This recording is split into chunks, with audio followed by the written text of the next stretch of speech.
The storm began to rage without warning, with a fury I had not anticipated. I remember that I had everything planned that day. As a writer, the hours in my study were my sanctuary, my only company, the soft tapping of keys and the occasional hum of my old lamp. However, when the rain began to fall with such intensity that not even the sound of the wind could silence it, something in the air changed. I, Daniel, a writer of suspense novels, found myself in the attic of my house, revising my latest drafts. The day had been particularly strange, with a feeling of tension in the air, as if the air itself was charged with something I couldn't quite grasp. At times, that feeling haunted me, especially when I was alone. The storm didn't help. The wind was hitting the windows hard and the lights began to flicker, a clear sign that the storm was affecting the street wires. The doorbell rang several times, but at first I ignored it. No one was visiting my house that late. However, the insistent ringing made me leave my desk and head for the entrance. Peeking through the peephole, I saw a figure. A man, soaked from the rain, looking a bit strange and disheveled, with an interesting, almost expressionless expression. I opened the door, not knowing why.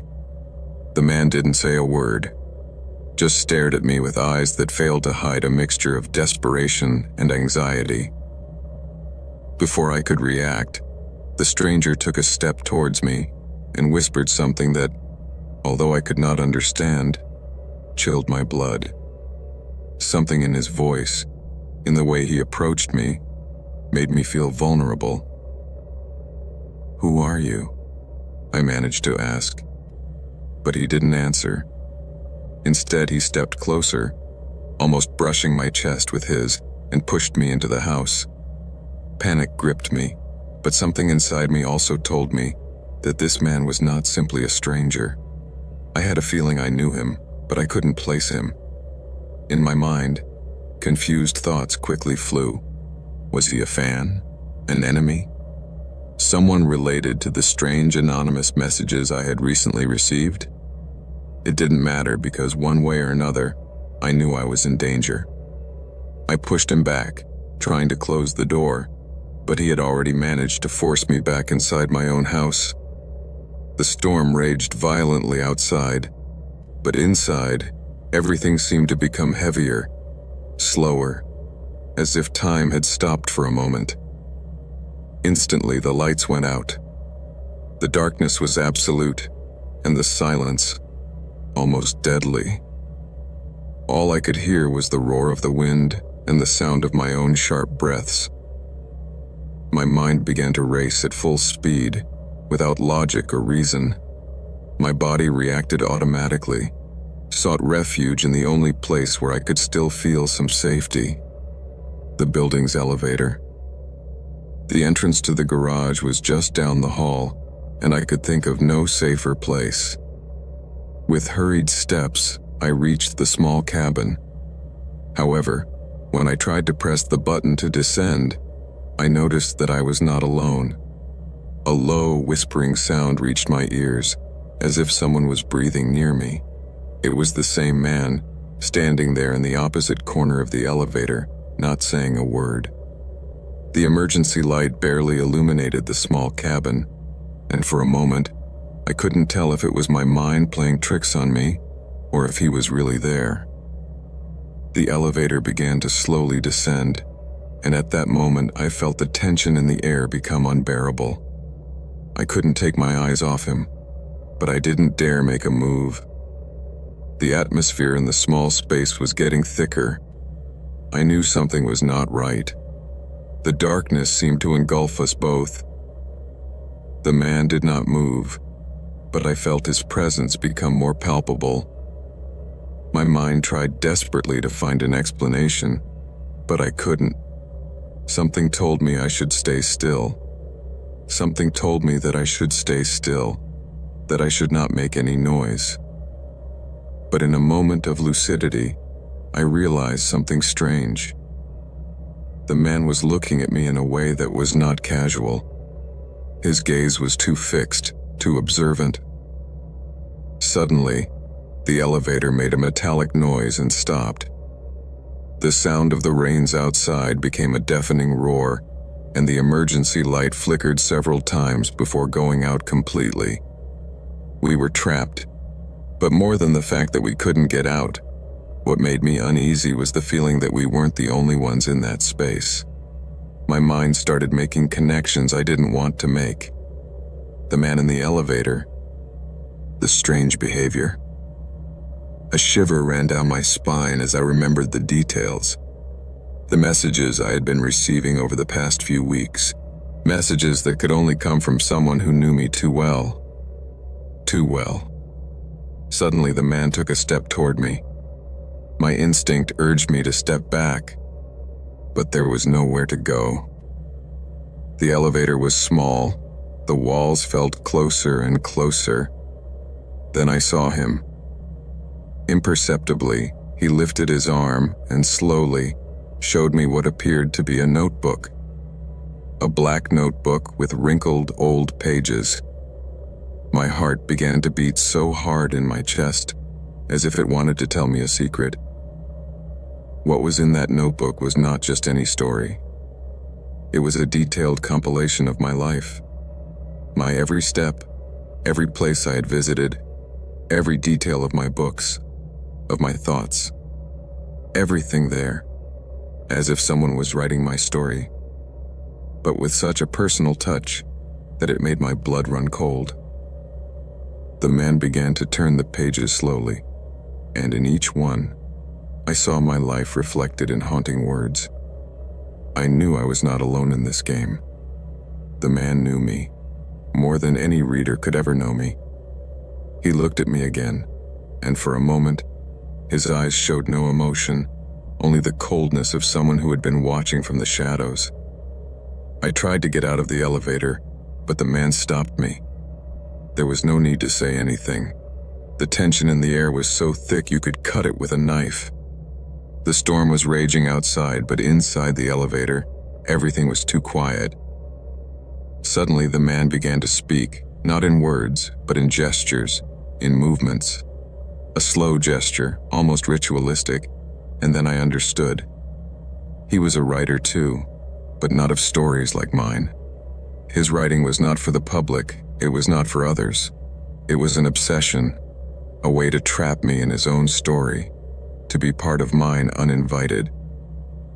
Somehow, he had managed to sneak into my thoughts, my fears, my very existence, and write my life with the precision of someone who knows everything, but with the perversity of someone who wants to control it. The elevator began to move again, and the cabin descended. The door opened at the end of the ride, and when it came out, I felt I was alone. But worst of all, I knew I could never again escape its story.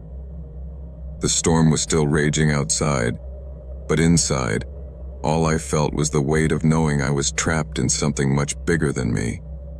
I had fallen into his trap, and he had accomplished what few others had managed to do, make himself master of my narrative, my mind, and my memories. Sometimes, the greatest threat lies not in what's out there, but in what we choose to let into our lives. Isn't it funny how obsession and the need to control or possess someone or something can weave stories far more disturbing than we could ever imagine? And the most intriguing thing is that, once the monster has taken shape, there seems to be no way to escape. How does it feel to be trapped in someone else's narrative, while the outside world continues its course, oblivious to our little prison? It's fascinating and terrifying at the same time. What if stories are not just stories, but something else, something that can drag us into its darkness without us realizing it? What if in the end, we are just characters in someone else's story?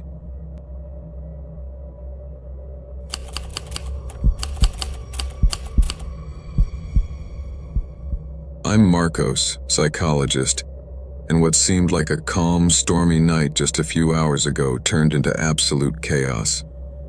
To be honest, sometimes I think that I could have foreseen what would happen, that I should have taken more precautions, but details don't matter when the chaos has already started. It's no use. I can't stop thinking about the face of the patient who was destined to be the last of my day. And it's not just his face that haunts me, but what I discovered as the night progressed in that endless storm. It was one of those fierce storms that seemed to take everything with it. It wasn't the first time I had seen the city plunged into this kind of chaos, but today was different. The wind was whipping the windows of my office with such fury that it seemed to want to break them. The sound of the rain was deafening, but I didn't care. I had been working in this office for years and had learned to block out outside noise. However, something in the air that night made me uneasy. The noise of the storm seemed to resonate inside me, like a warning I couldn't quite decipher. At 8:00 p.m., the last patient of the day arrived at my office. His name was David, and he had been referred to me because of his troubled history. It was not the first time I had seen him. David was a middle-aged, disheveled-looking man with an elusive look that had always made me uncomfortable. From day one, I had noticed something odd about his demeanor, a tone of voice that was soft, but so charged with tension that it left an uneasy feeling in the air. Throughout the sessions, he had managed to keep control of the conversation, but that night, something in his eyes was different. When he entered, the atmosphere seemed heavier, as if the storm had left its mark on the atmosphere. The room was silent, barely disturbed by the sound of the rain. David sat across from me, and his eyes avoided my gaze, but something in his posture told me that he was not as absent as he used to be. There was something unsettling in his expression, as if he was about to burst, to release something he had been holding back for too long. "How are you, David?" I asked as I settled back in my chair, watching his movements. He answered, but his voice sounded different. Tense, clipped, as if an invisible pressure was squeezing him from within. I looked at him more closely. There was something strange in the way he avoided my gaze, as if he was searching the air for something. On his face, a cold sweat was beginning to appear, and although it was not hot in the room, his skin seemed paler than usual. An uneasy feeling grew in my chest. The silence lengthened and somehow became even heavier. The storm roared outside, but the feeling that something was not right settled over us. In his gaze, there was something that was not human, something that made me question whether I really knew the person in front of me. Something had changed him, and that transformation chilled my blood. In the blink of an eye, the office door closed violently, as if an invisible wind had pushed it shut. The storm roared, but inside the room everything seemed to freeze in a second of ominous stillness. On her face there was no more worry, no more nervousness. There was only an indescribable coldness. David stood up suddenly. The chair dragged against the floor, and a shudder ran down my spine. He stared at me, and for a moment I felt the air become thick, impossible to breathe. "What are you doing?" I asked, my voice cracking, as discomfort gripped me. Something wasn't right. I couldn't explain it, but something inside me screamed that I had to be alert. David didn't respond. Instead, he moved closer, and his gaze was no longer that of an ordinary patient. It was the look of a man who had crossed a threshold, the threshold between sanity and madness, between the human and the monstrous. I didn't know if it was the storm or panic that was beginning to engulf me, but something inside me, a cold, rational voice, urged me to act fast. Then I saw him. He pulled something out of his jacket. It was not a pill, not a piece of paper with notes on it, but a knife. It was not just any knife, but a large black-bladed knife with a grim and dangerous appearance. The metallic gleam of the blade reflected in the light of the office lamp, terror gripped me. I knew I had to do something or the next blow would be my last. "David, calm down," I screamed, but my voice sounded weak and desperate. Panic had begun to take hold of me. He didn't say anything. He just moved even closer. I could see in his face that there was no humanity left. Anger had consumed him completely, and my words seemed to have no effect on the storm he himself had unleashed. The air in the room was becoming unbreathable. I felt the cold sweat sliding down my forehead. My reaction was automatic.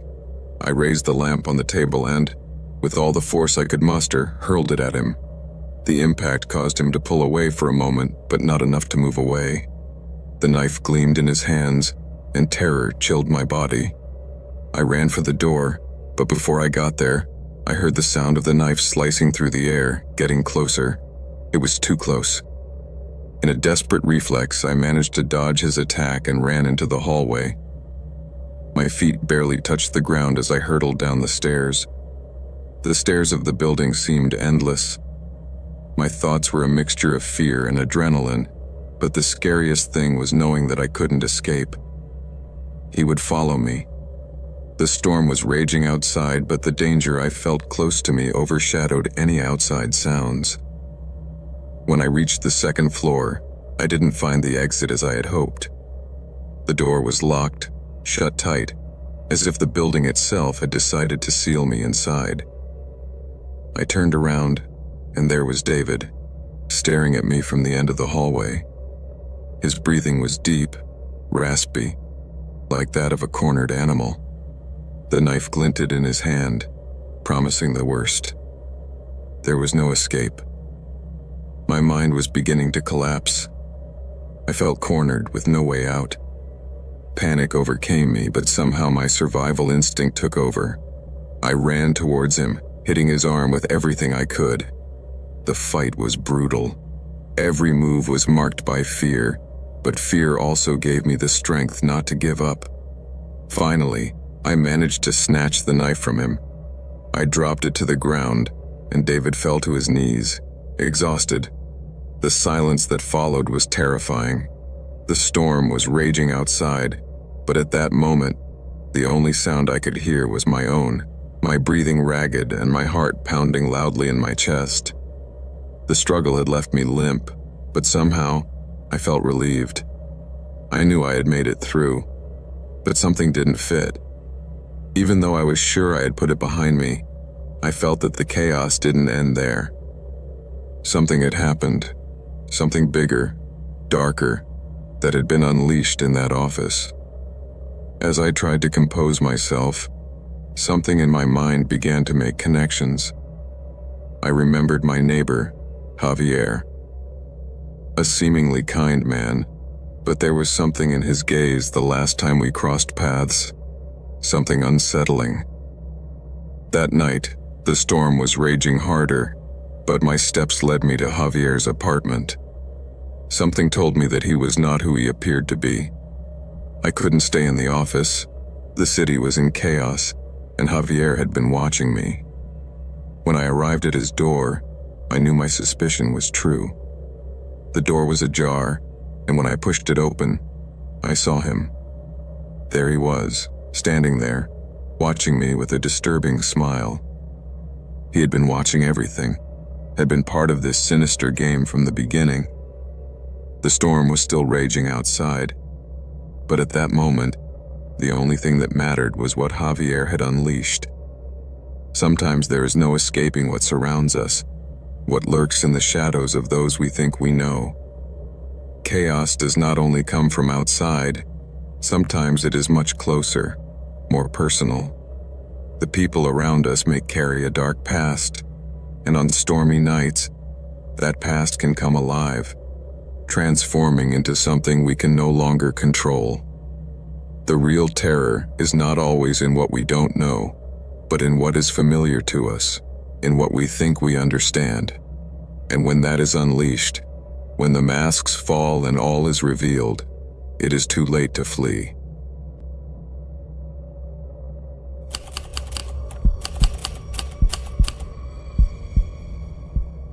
I I never imagined that the night that began like any other would end up changing everything I knew about fear. I am Alejandro, night watchman of a hospital that has been dismantled for years. One of those hospitals that has been forgotten by the system and by time. It's the kind of place where you only go to make sure the lights are still on, the doors are locked, and the cameras are working. My job has no major thrill. To walk empty corridors, wait for the endless passing of the hours, and maybe stop for a few minutes to watch the storm rage outside. That is, until that night. It was a Tuesday when it all started, and the rain was coming down so hard on the hospital roof that the sound felt like the building itself was going to collapse. The storm had started around midnight, and by then there was not a soul left in the hospital except for me. As usual, my day was routine. I went through the lobby and common rooms, checked the security systems, and made sure the entrances were properly locked. Floor 6 had been locked for years, and for some strange reason, that area was no longer part of the active building. Even though it was locked, every now and then something on the security monitor suggested to me that someone might be there. At first, I didn't think anything of it.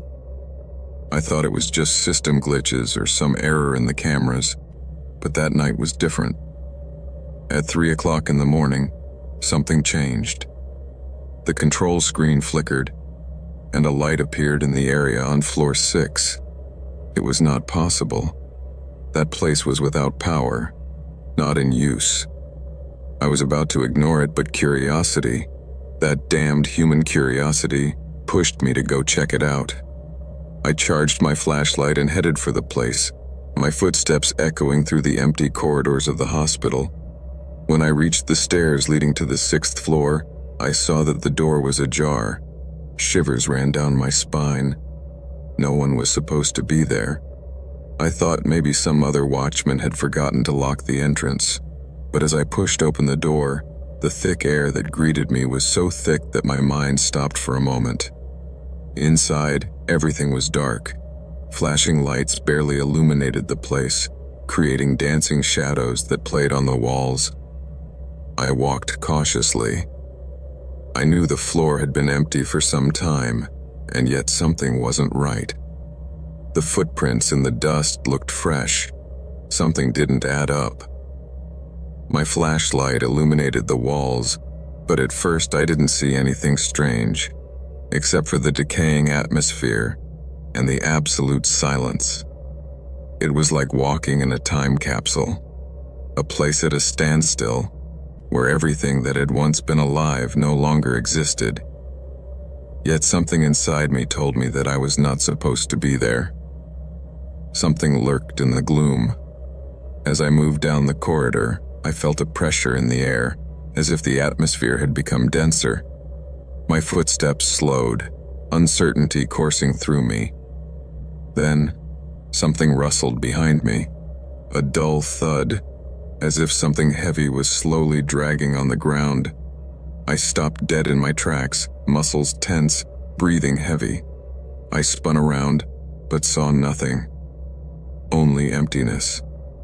However, the creaking continued, getting closer and closer. I decided to move forward. I needed to know what was happening. My mind was already playing tricks on me. The shadows, the dampness of the place, the wind seeping through the cracks of the broken windows, all combined to create a sense of discomfort that was consuming me. Coming around a corner, I decided to peek over the threshold. The light from my flashlight illuminated only a small section, but just enough to see something that chilled my blood. The door to the control room was open. Although no one should have been there, the door was clearly ajar and the flickering light from a monitor illuminated the room. Worst of all, there was someone inside, but I didn't dare move. My body for some reason froze, as if I knew I shouldn't see anymore. However, instinct pushed me to move forward, and I did, step by step, without making a sound. When I arrived in front of the door, the light of the flashlight went out. I was not prepared for what I saw. A face was staring at the monitor screen. But what terrified me was not the face, but the eyes, empty, as if they did not belong to a human being. My body reacted out of sheer survival. I stepped back quickly, but a dull thud from a corner made me turn around. Something moved in the shadows, something with a speed that was not human. I began to run, the sound of my footsteps echoing in the void. No matter where I headed, the feeling of being chased became more intense, more palpable. I didn't have time to think about what I had seen, but my senses were alert. I knew that something was following in my footsteps, and that if I stopped, I wouldn't even be able to understand what was going to happen. I ran without direction, without a clear goal. When I reached the stairs, I dashed down the stairs, trying to escape the shadows moving behind me. But as I reached the second floor, a dull thud echoed behind me. I turned and saw a dark figure, a human shadow emerging from the hallway. I couldn't understand what it wanted, but its movements were so fast and erratic that my mind couldn't process anything clearly. Somehow, I made it out of the hospital. The front door was open, and although my breathing was ragged, I didn't look back. I ran out into the street, into the pouring rain, seeking shelter somewhere far away from that cursed place. I knew that somehow I had escaped, but I also knew that something was still lurking, something that couldn't stop haunting me. But isn't it funny how sometimes fear comes not from what we can't see, but from what we know lurks in the depths of our minds? In those intriguing moments, paranoia becomes as tangible an enemy as any physical creature. But what is it that really scares us? What is truly unsettling is that there is no escape from it. That shadow that followed me in the hospital, was it a real being? No, it was something much deeper, a manifestation of what, perhaps, we all carry within us. It is fascinating to think that no matter how hard we try to run away, terror never completely disappears. It is always there, dormant, waiting for just the right moment to resurface. And when it does, what can we do? There is no refuge, only the nagging feeling that in the end the threat has always been within us. Don't you find that unsettling?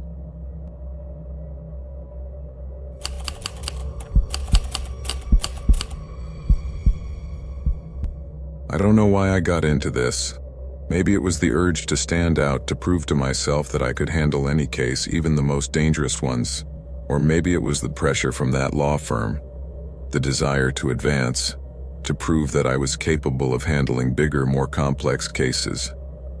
However, when I took on the case of Ernesto Delgado, a man arrested on charges of murder and robbery, I had no idea that I was diving into something much darker and more dangerous than I could ever have imagined. I'm a lawyer, and I work in a small office in the center of town. It's not fancy, but it's comfortable enough. I'm not a high-profile lawyer. I'm not sought after for the most high-profile cases, but I've had my successes. I have defended all kinds of cases, from petty theft to family disputes, but never something as complicated, as murky as this. Ernesto's case wasn't just a man's freedom at stake. I was playing with something much bigger. My life. It was a stormy night when they called me for the first time. The phone rang at 3 a.m, a shrill sound that cut through the stillness of my apartment. The rain lashed against the windows with unusual force, as if the sky was trying to reclaim what the city could not offer. At first, I thought it was just a mistake, maybe some wrong call, but when I saw the number on the screen, I knew I couldn't ignore it. "Mr. Alvarado, we have an urgent case for you," said a voice on the other end of the line, grave and determined. Ernesto Delgado had been arrested for the murder of a businessman, but the details were vague. I didn't know much more at the time, only that the crime had occurred near my office, and that the man seemed to be involved in something much bigger than I was being allowed to see. The rain was still falling, relentless, as if the sky shared the tension that hung in the air. I took the case almost without thinking. The idea of defending an innocent man caught in a mistake, of freeing him from jail, seemed like the perfect opportunity to prove my worth as a lawyer. But everything changed when I arrived at the police station. Ernesto wasn't scared. Instead of showing the typical fear of someone accused of murder, the kind of nervousness you usually see in the eyes of the accused, he had something different. There was an emptiness in his gaze, an eerie calm that gave me goosebumps. When he was presented to me in a secluded cell, uncuffed and unescorted, he approached me and the first thing he told me was this: "I found a briefcase full of money." He repeated it several times, as if those words were the only thing that mattered, as if the contents of that briefcase were the only relevant thing. I looked at his face. An ordinary man of about 35, his face marked by fatigue and the scars of a difficult life. He didn't look like a murderer. In fact, he didn't look like someone who had the kind of past that would justify such a gruesome crime. But something in his tone, in the way he spoke, didn't fit his appearance. Over the course of the days, the investigations began to yield details that left me perplexed. The victim was a high-profile businessman, a well-known name in the city's financial circles. The body was found in an alley near a park, and the crime scene suggested that he had been tortured before his death. Ernesto's fingerprints were found at the scene, which seemed to implicate him directly. However, his story remained the same. "They killed him for the briefcase," Ernesto insisted just as calmly, without any alteration in his voice. Little by little, he told me more details. He said he had found the briefcase in the middle of the rain, lying in the street, in the chaos of the storm. A briefcase full of money. At first, I thought it was a robbery, but something in his story didn't fit. Why would a seemingly ordinary man, someone with no criminal record, get involved in something as macabre as murder and robbery? The story didn't add up. As the investigations progressed, strange clues began to emerge. The briefcase contained not only money, but also important documents, something to do with dirty business. According to some reports, the papers inside the briefcase included evidence involving powerful people, businessmen, politicians, connections in the shadows of power. But despite the documents, there was no clear connection between Ernesto and those people. One afternoon, while I was reviewing the details of the investigation, someone knocked on my door. I wasn't expecting anyone, but the person who showed up was not a stranger. It was a former client, someone I had worked with in the past, but who now seemed to be directly involved in the case.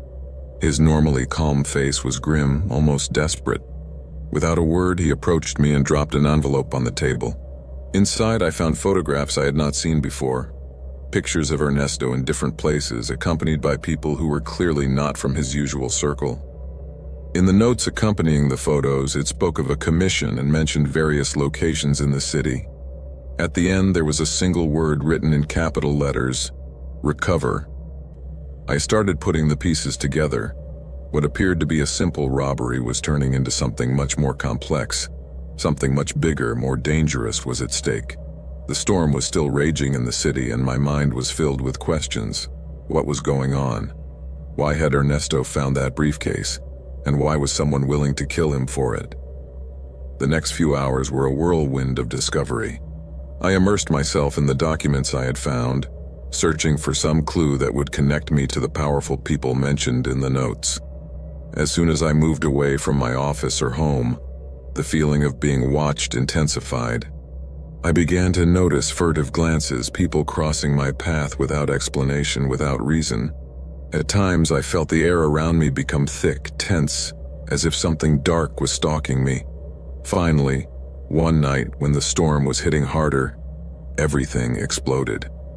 I received an anonymous phone call. The voice on the other end of the line was soft, almost whispery, but filled with a palpable threat. "If you want to save yourself, do as you're told. That briefcase no longer belongs to you or your client. Stay out of it." The call was cut off immediately, and the sound of the storm was again all I could hear. But now, I was no longer just fighting for a man's freedom. Now I was fighting for my own life. That same night, someone came into my office. I don't know who it was or what he was looking for, but the struggle was brief. During those minutes of desperation, I realized something terrifying. There was no escape. The briefcase had caused all this, and now my life was on the line for it. Not only was Ernesto being hunted, I was being hunted too. And if I didn't make a quick decision, my story could end in the most violent way possible. The storm outside was still raging. The city was plunged into darkness, and the streets seemed emptier and emptier, more and more dangerous.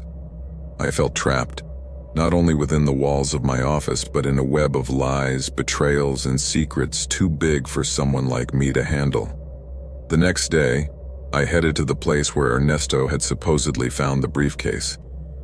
The rain was still coming down hard, but something inside me told me that I was close to discovering the truth. What I didn't know was that this search would take me even further, to the center of a conspiracy involving the most powerful people in the city. And in the end, it wouldn't just be about a briefcase full of money, but something far more valuable and far more dangerous. The storm was still raging outside, but what I was experiencing was far more terrifying than any natural storm. The worst was yet to come. Sometimes we get caught in situations we can't control. We think we are making wise decisions, seeking the right thing to do. But the truth is that fate, ambition, and the greed of others play with us in ways we cannot always foresee. The briefcase, that simple object filled with broken promises, became the catalyst for all that was about to happen. The storm outside may cease at some point, but the internal storms, the wrong decisions, the lies we are told to get involved in what we don't want to see, those never go away so easily. Because in the end, it all comes down to one simple truth.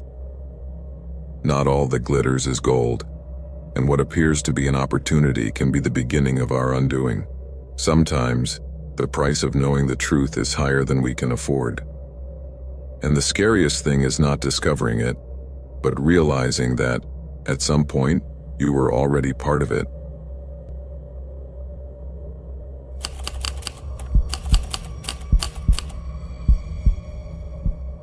The rain lashed the window pane with such fury that it almost seemed as if the whole sky wanted to swallow the city. The storm, as if it had a life of its own, was overflowing with thunder and lightning. The night was at its darkest, and the empty streets reflected the lights from car headlights, creating elongated, distorted shadows on the wet pavement.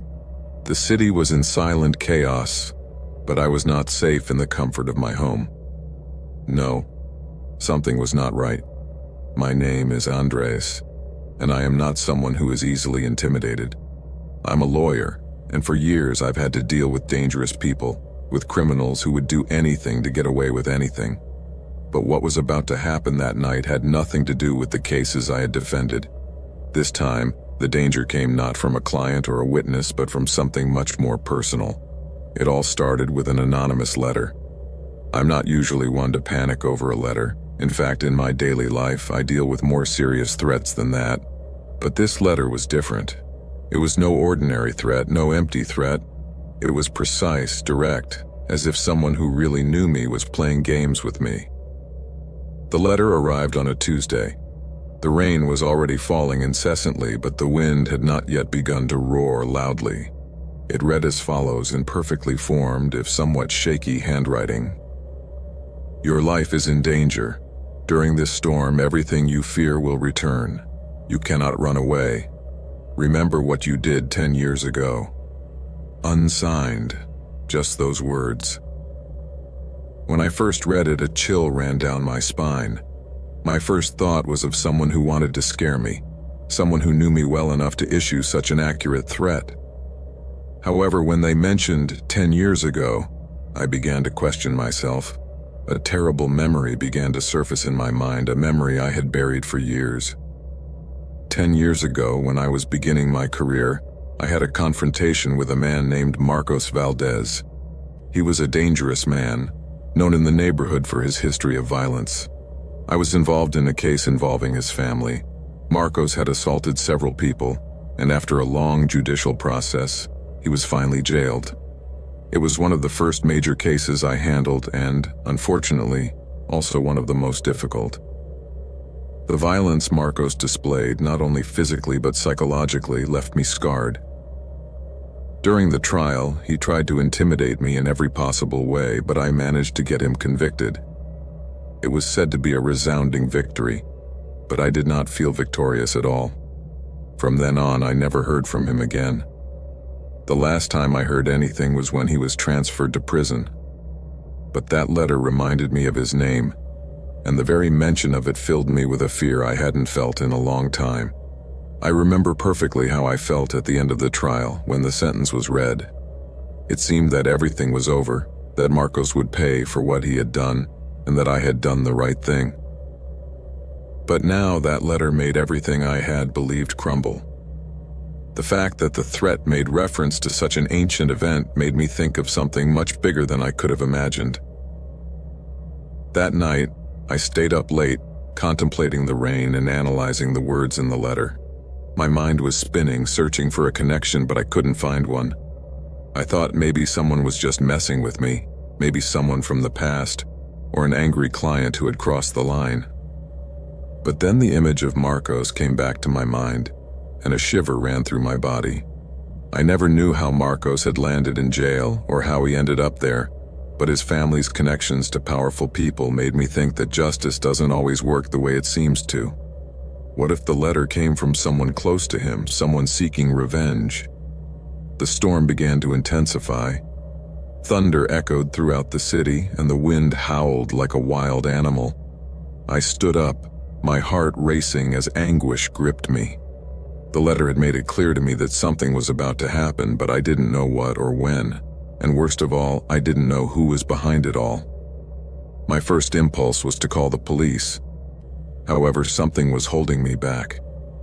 A strange feeling. Something told me that I shouldn't involve the authorities just yet. The threat, the storm. I couldn't shake the feeling that this was all related to my past, to something I had done long ago. That night, the city was in chaos. The streets emptied, traffic came to a standstill, and the storm was raging with such force that it seemed like everything was going to be washed away. The sounds of thunder, the constant sound of rain hitting the glass were a constant that kept me on my toes. Was this the sign that what had happened 10 years ago had returned? Was it a coincidence, or was someone really waiting for the perfect moment to take revenge? Finally, I couldn't take it anymore. I decided to leave. I knew Marcos was in prison, but the letters, the fear, and the memories were pushing me to go looking for answers. As I walked through the dark streets, water soaked my shoes, but I didn't care about that. All I wanted was to find out who was behind this threat. I needed to know if Marcos was really involved, or if someone else was playing me. I walked for what seemed like an eternity, looking for clues, but nothing seemed to fit. The deserted streets, the rain that continued to fall relentlessly, the sound of thunder. My anxiety grew with every step, with every whisper of the wind brushing against my ear. When I reached the building where Marcos had lived before his arrest, my heart was pounding. Darkness enveloped the place. I thought maybe I was looking in the wrong place, that this was all just a series of coincidences, but still, I couldn't help but feel that something was about to happen. And just as I turned to leave, a scream shattered the air, drowned out by the rumble of thunder. The sound was coming from inside the building. My instinct compelled me to move forward, but my mind told me not to. Despite my fear, I went in. The door was ajar, and the air inside the building was thick, as if everything that had happened in that place had not yet been digested. A musty, decaying smell filled my lungs as I cautiously moved forward. The shadows stretched strangely, mingling with the echoes of the wind seeping through the cracks. The noise of the storm outside was nothing compared to what I felt in that instant. The silence of the building was palpable, tense. I followed the sound of footsteps down the dark hallway until I reached an apartment that appeared to have been abandoned.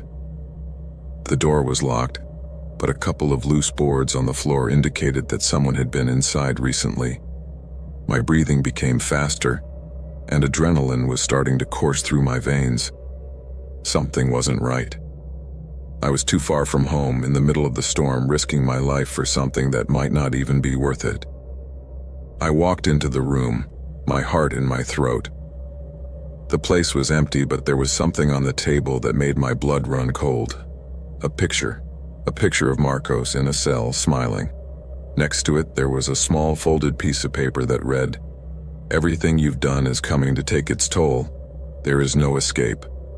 Suddenly, a noise behind me made me turn around. A figure emerged from the darkness, and before I could react, I felt a pressure on my neck. My vision blurred quickly, but I managed to make out the figure of a man before I fell to the ground.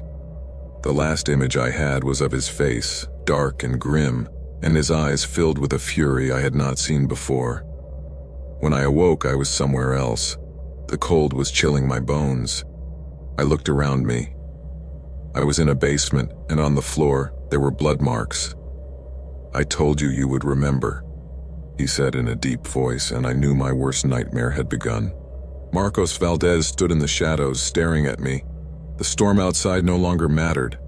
Now the only thing that mattered was that the past had been unearthed, and I was trapped in it. Life is not only a game of in-the-moment decisions, but many times what we sow in the past may be waiting for the right time to be harvested. The storm that fell that night was not just a natural phenomenon. It was a symbol of how old ghosts can return when you least expect it. Fear is not only the result of the unknown, but also the fear of what we have done. And sometimes what we have left behind, no matter how hard we try to forget it, finds a way to surface. In my case, the storm was just the beginning. What I had done 10 years ago never really went away. I was just waiting for the right time to return. And that night, the past caught up with me in the most brutal way possible. Never forget that what you do, no matter how far away it may seem, can come back to you.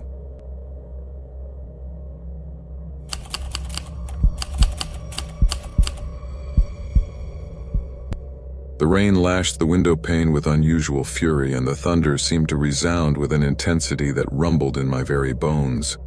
The air was permeated with moisture, and the wind was blowing with such force that it made the old light poles creak in the distance.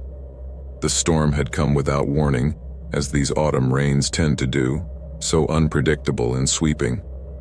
It had not been a particularly stormy afternoon, just a gray afternoon with a subtle threat of rain. But as night fell, the storm unleashed its fury with unexpected violence.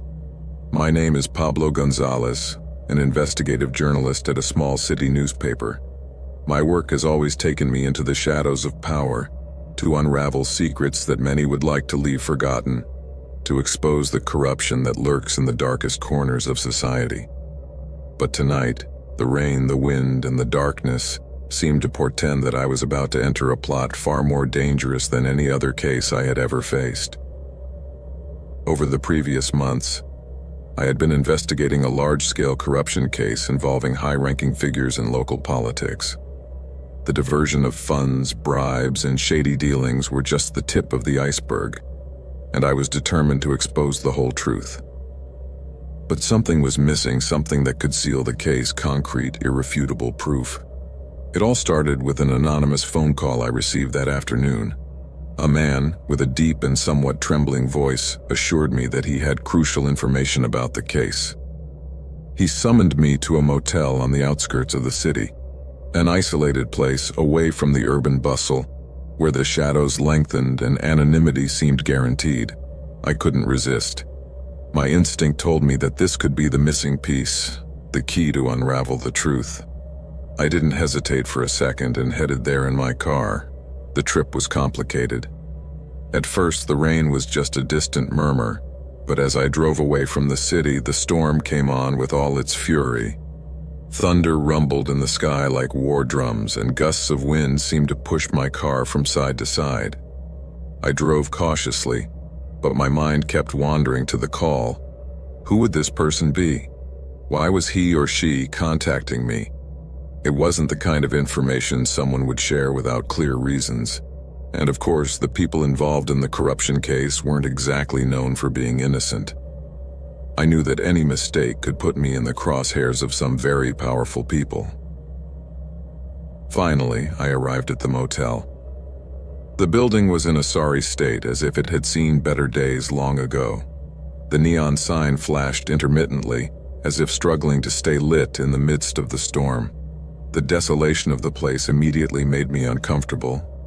The receptionist, a man in his 50s, handed me the room key without asking any questions. He only gestured for me to go upstairs.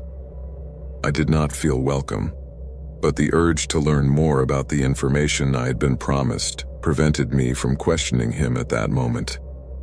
I walked up the stairs, the sound of my footsteps echoing in the emptiness of the motel. The lights flickered, and the sound of the storm seemed to amplify inside the building, as if the hotel was absorbing the fury of the weather.